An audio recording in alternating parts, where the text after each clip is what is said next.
Hello, everyone. Welcome to Chapter 5 of Brinkley's American History. Okay, here are the highlights. Again, we're building up to the Revolutionary War and what exactly got us there, and the war itself, and then what do we do after the war. Okay, so if you remember where we left off, the First Continental Congress had met. They had agreed to meet again. One last ditch attempt to reconcile with the king was the Olive Branch Petition. And so they sent it to the king. The king rejected it, declared them all rebels, and that kind of made the inevitable come true.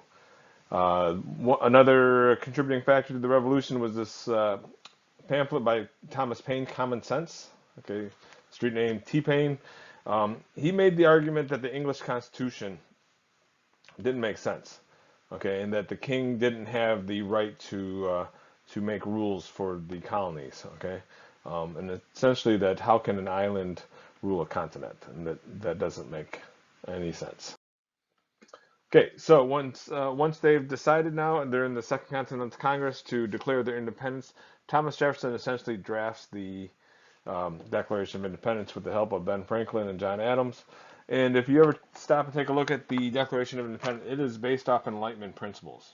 Okay, and I think a nicer way to think about it is essentially like it's a breakup letter. And so in the first part of the Declaration of Independence, they lay out their reasoning. Okay, and that's where you see the influence of the Enlightenment.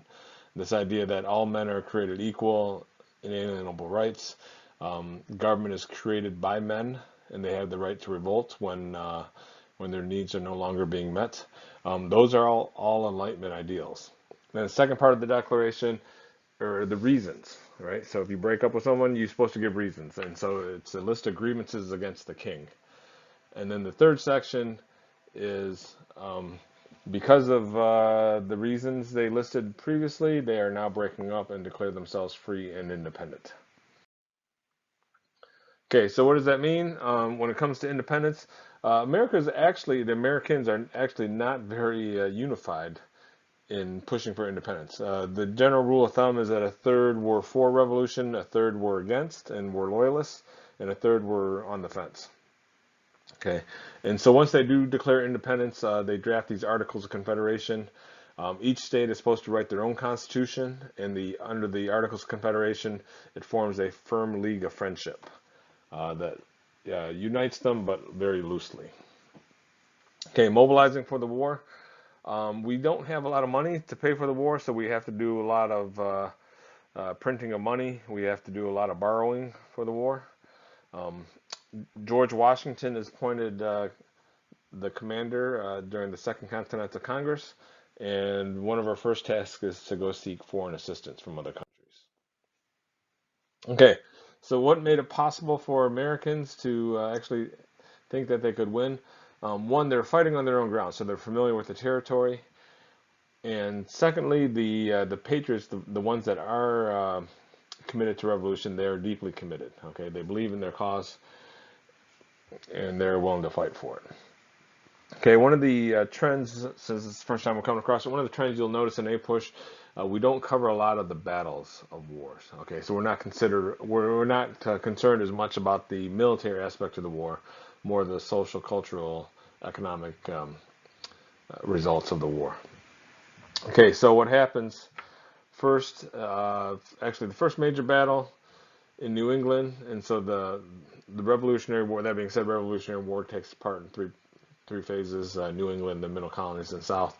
Is Bunker Hill, and so even though Bunker Hill was a quote unquote victory for the British, they actually suffered so many casualties that I think their commander remarked that too many more victories like this, and they were going to be in trouble.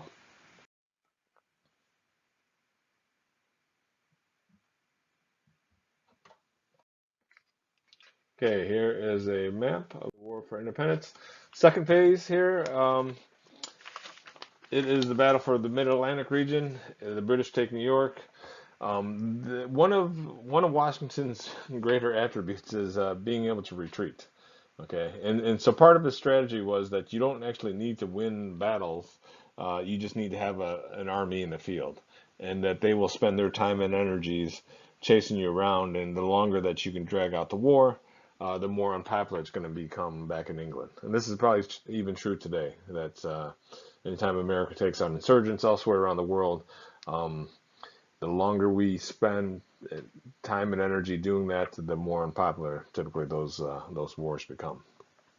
Okay, a couple other notable things here. Saratoga is the turning point in the war, and one of the turning points in the war that it convinces the French that we are might actually have a chance, and that the French join us. Okay. When it comes to Native American tribes, there's a division.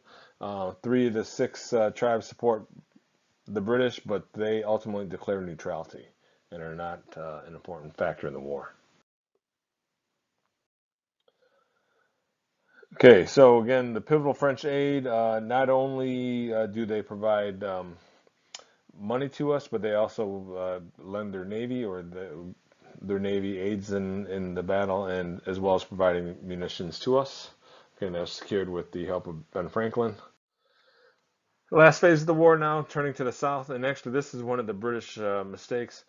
The southern colonies tended to have the greatest percentage of Tories in their colonies. But what happened was, when England turned to the south, they promised freedom to any slaves that would run away or help them in their efforts, and this actually angered the colonists down in the south. Okay, so whereas some might have been on the fence or loyalists, more through their support behind the revolution because of this tactic by the British. Okay, and if you've watched any of the Hamilton musical, you know Yorktown is the final battle where the British troops get bottled up on the peninsula, the French navy's in the water, Washington comes up behind, and that is the end of the war. Okay, so what does this mean? The Treaty of Paris, we actually sign it. We're supposed to wait for the French, but we sign it ourselves. We get formal recognition by England. Um, it defines the boundaries of the new nation. So it runs from the northern boundaries, Canada, to the southern boundary, the top of Florida, and from the Mississippi River to the Atlantic.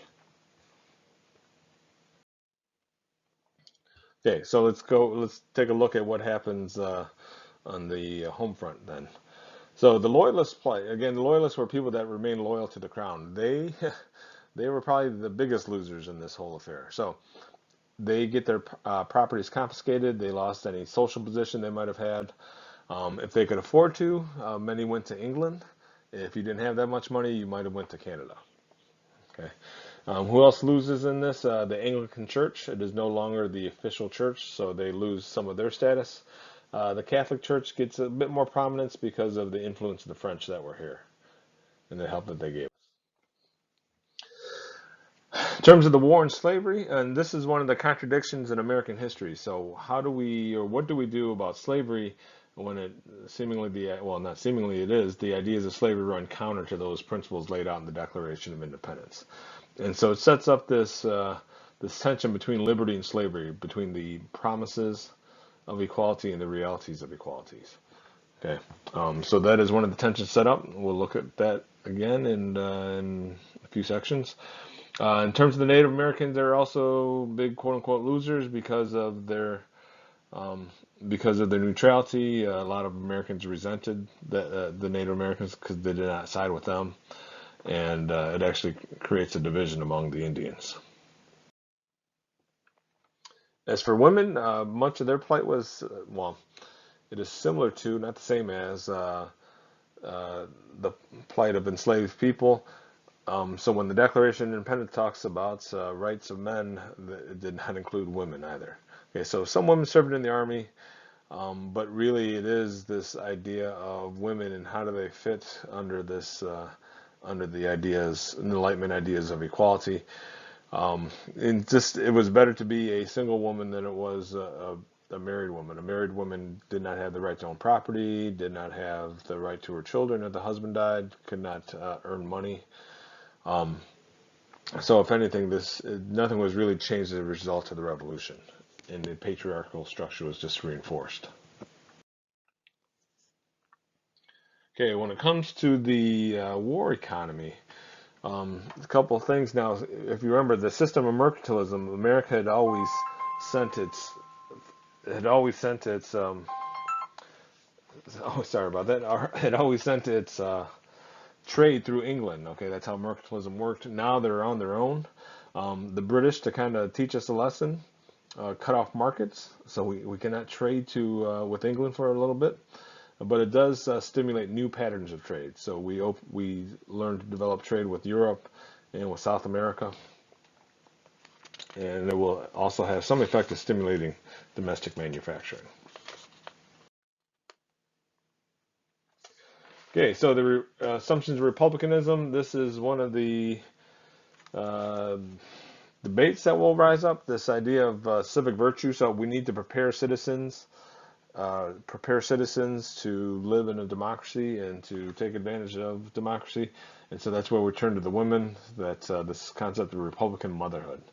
So women are responsible for ensuring the children grow up to be civically minded citizens. Um, in terms of equality, now this is one of the debates. What does equality mean? For some people, equality meant equality of opportunity, that everybody had the chance to become successful, to become prosperous. Other people look at equality as the equality of results. Okay, so that there's this the is there a big gap between the rich and the poor, for instance? Okay, and that's one of the ongoing debates today. So we don't always mean the same thing when we talk about equality. Okay, and so there was a persistent equality at that time. When it comes to the first state constitutions, one, they wanted to make sure they were written down, again, coming off the experience with England and their unwritten constitution. The second thing is that they wanted to limit the power of the executive. And a lot of the stuff that happens is because of their experience prior to. Okay, and so we felt there was abuses by the king, and so how do you limit abuses by the king? You limit the power of the executive. Okay, and you separate the legislative and executive branches. One of the things, though, and this is something that's not often discussed, is the fear of the mob. Okay, so the mob causes problems, and we want to make sure that they don't have direct control. Okay, going on to the state governments. Because of that fear of the mob, there's the shift to stronger executives. So how do you control it? Well, you create a strong executive that has the power to enforce laws. When we go into toleration of slavery, so this is one of the things. When it comes to slavery, this is the concession I think they made probably after the Revolutionary War. In southern states, they could free their slaves now. They could manumit their slaves. Previously, you're not allowed to in many southern states, probably most southern states. In the north, they had abolished slavery. Okay. When it comes to religious liberty, if you remember, there was some religious liberty by in Maryland, for instance, with Lord Baltimore and the Toleration Act. The statue of religious liberty shows up in Virginia's Constitution first, and the fear back then was actually, in the reason why they separated church and state was they feared the state influencing the church, not vice versa. I think most of the concern today is the church having too much influence on government. Back then, they didn't want the government to influence the church, and so they built the wall that separates church and state. Shows up in the Virginia Constitution, will later show up in the U.S. Constitution. Okay, the problem, and if I had a chalkboard in front of me, or a whiteboard in front of me, I could draw this out for you. They purposely turned to a confederation. Okay, so under a unitary form of government, where the power is centered in the king and parliaments, and every place else in the country or the empire is supposed to obey, you have limited influence. And if you remember the debate about virtual versus actual representation, this was one of the problems. So they, again, coming off that experience, they went the other route. They purposely limited the strength of any national executive, and power is vested in the states. That's what it means to have a confederation. So power is vested in the states. They make most of the decisions. They do get together to work on certain things. But for the most part, each state is independent. Okay, the problem with that, though, is when it comes to dealing with other countries. And so Britain wouldn't leave their northwest forts. They claimed as part of the Treaty of Paris that America was supposed to compensate the loyalists for the property they lost, and that they hadn't, and so therefore they're not leaving their forts. And Spain had closed off New Orleans and the use of the Mississippi River to Americans. And because of the Confederation, we don't have a standing army. That caused problems because we can't do anything about the British in the Northwest forts and Spain closing off the Mississippi. We can ask and negotiate, but it really doesn't work.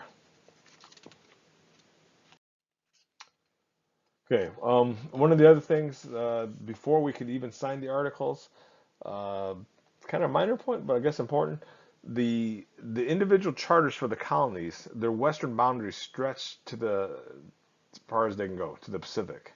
And so what that meant was there was a lot of overlapping claims to territories, and so they had to get the states to give up their claims to those territories. And so if you remember the new United States of America stretched the Mississippi, you have all this territory in the Great Lakes, Michigan, Ohio, Indiana area, in terms of what to do. So now that the states have given up claims for them, how do we organize that territory? And the answer is the Great Land Ordinances of 84, 85, and the Northwest Ordinance. Okay, and so what this sets up, the big picture with this sets up a process to move from territory to statehood.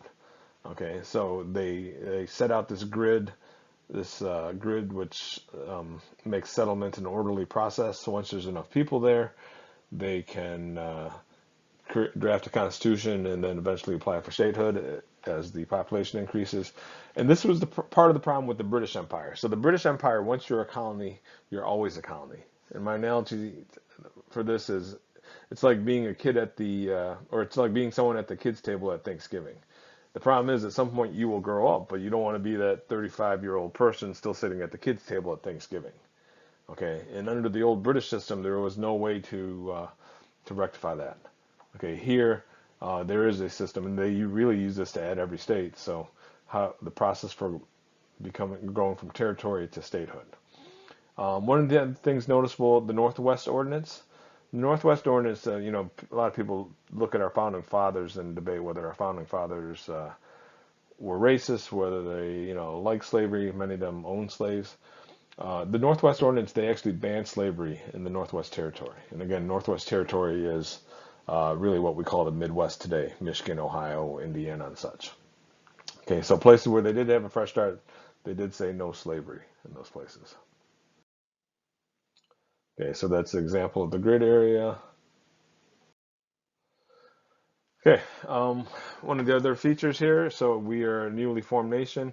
We're still moving westward, encroaching on Native American lands, and from here on out, really, a lot of our experience with Native Americans is us getting into conflicts with them, over them, getting in conflicts with Native Americans, usually over territory, us fighting, and then there's a series of battles as we're moving westward that help open up further settlement. Okay, so the first battle here, Fallen Timbers.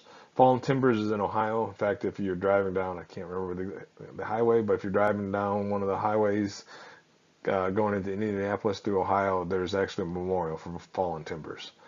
And so the Americans are led by General Mad Anthony Wayne. Defeat Little Turtle there, and it opens up further settlement westward. Other problems, so pivoting here, other problems with the national government, the states incur a lot of war debt during the Revolution. Okay, and so every state's supposed to pay off their own war debt. And so you have some states like Rhode Island that pay off their war debts using money, or they just print up money. And of course, anyone knows that you just keep on printing up money, that causes inflation. That inflation will lead to people rejecting Rhode Island money, but then they pass laws that you have to accept the money and you can't leave the state if you owe money, things like that. The other method that states used was to tax their citizens. Okay, and this is what Massachusetts did. So if you could not pay your taxes and farmer, then you get your land confiscated. Okay, but if you remember, there was always this east-west conflict in colonies in terms of the western side of states tended to have the poorer folks that had left looking for land, And they didn't have the votes, or they didn't have the right to vote. A lot of times you had to have a certain amount of property or wealth to be able to vote. And so there is this complaint about taxation without representation. Daniel Shays is a former officer in the Revolutionary War, and he leads the rebellion of farmers, this army of farmers, or farmy, haha, um, that is going to march on the state capitol to, in resistance to the seizing of land. And what's really scary is that there is no one to put down this farmy. Okay, and the thinking goes like, my gosh, if we can't put down this angry group of farmers, what are we going to do if England or France or Spain invade? Okay, we're going to be in real trouble. And so Hamilton actually calls for revision of the Articles of Confederation to meet in Annapolis. Only 5 states show up, and so then Hamilton says, "Okay, that's great. Let's meet and let's draft let's draft a whole new document," and that becomes the Constitutional Convention in Philadelphia. And so what started off what many states thought was just a movement to improve the Articles of Confederation, it turned out to be a convention to draft a whole new document. But that will actually be chapter 6. So thanks again for listening. If you enjoyed the lecture, don't forget to buy the merch, and we will see you next time.